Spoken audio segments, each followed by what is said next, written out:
तो आज एक ऐसा मुद्दा फिर से चर्चा में आ गया है जो दुनिया की सबसे ताकतवर संस्था से जुड़ा है।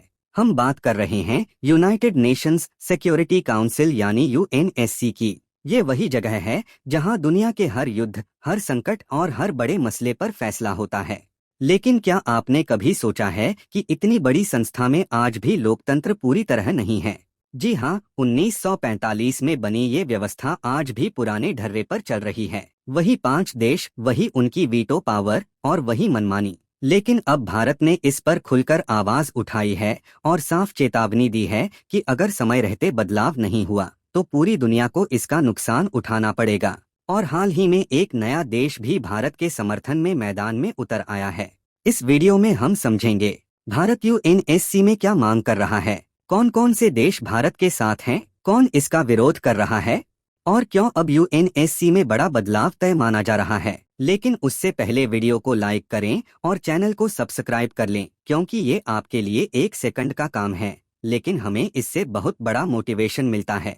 सबसे पहले समझते हैं कि यूएनएससी है क्या। दोस्तों, यूएनएससी यूनाइटेड नेशंस का एक ऐसा अंग है जिसका काम है दुनिया में शांति और सुरक्षा बनाए रखना।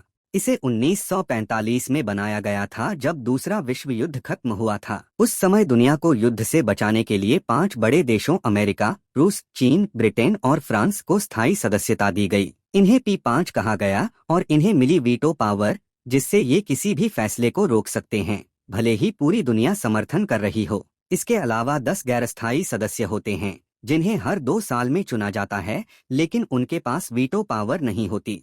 यानी असली ताकत अब भी P5 के पास ही है। अब जरा सोचिए, 1945 की दुनिया में सिर्फ 50 देश थे, आज 193 हैं। तब ये 5 देश महाशक्ति थे, लेकिन आज भारत, जापान, जर्मनी और ब्राजील जैसे देश भी बड़े खिलाड़ी हैं। फिर भी यूएनएससी का ढांचा नहीं बदला। उदाहरण के लिए, रूस यूक्रेन युद्ध में यूएनएससी कुछ नहीं कर पाया क्योंकि रूस ने वीटो लगा दिया। आज जलवायु परिवर्तन, साइबर क्राइम और आतंकवाद जैसे नए खतरे हैं जिन पर तेजी से फैसले लेने की जरूरत है। लेकिन यूनाइटेड नेशंस इस पर फेल साबित हुआ है। इसलिए भारत समेत कई देश कह रहे हैं कि यूएनएससी में सुधार जरूरी है।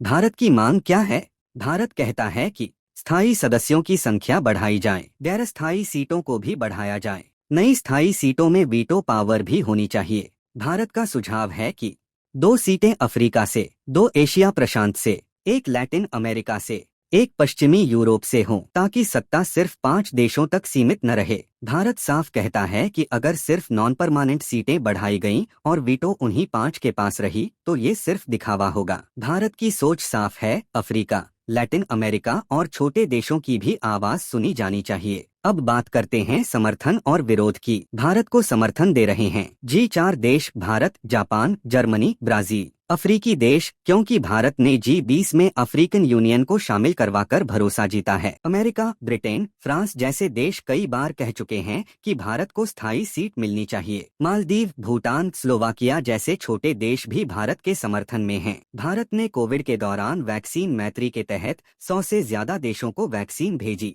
बाढ़, भूकंप, हर संकट में मदद भेजी। यही वजह है कि 50 से ज्यादा देशों ने भारत को निजी तौर पर समर्थन दिया है। अब बात करते हैं विरोध की। सबसे बड़ा विरोध कॉफी क्लब यानी यूनाइटेड फॉर कंसेंसस ग्रुप कर रहा है, जिसमें इटली, मेक्सिको, मिस्र, पाकिस्तान जैसे देश शामिल हैं। ये कहते हैं कि कोई नया स्थायी सदस्य न बने, बस एक नई कैटेगरी बने, long term non permanent seats की। वीटो वही पुरानों के पास रहे। सबसे चौंकाने वाली बात, चीन इस ग्रुप की मीटिंग्स में ऑब्जर्वर के तौर पर शामिल हो रहा है, यानी पर्दे के पीछे से भारत का विरोध कर रहा है। चीन को भारत की बढ़ती ताकत से खतरा लगता है। भारत का रुख साफ है, सुधार, बराबरी का हक और सम्मान लेकर आए। भारत याद दिलाता है कि 2015 में यूएन के दस्तावेज में ज्यादातर देश स्थायी और अस्थायी दोनों तरह की सीटें बढ़ाने के पक्ष में थे। यूएनएससी में बदलाव का फैसला यूनाइटेड नेशंस जनरल असेंबली में होगा। 193 देश वोट करेंगे। स्थायी सदस्यता के लिए 2/3 समर्थन यानी 129 देशों का वोट चाहिए। इसलिए भारत हर देश से दोस्ती बढ़ा रहा है।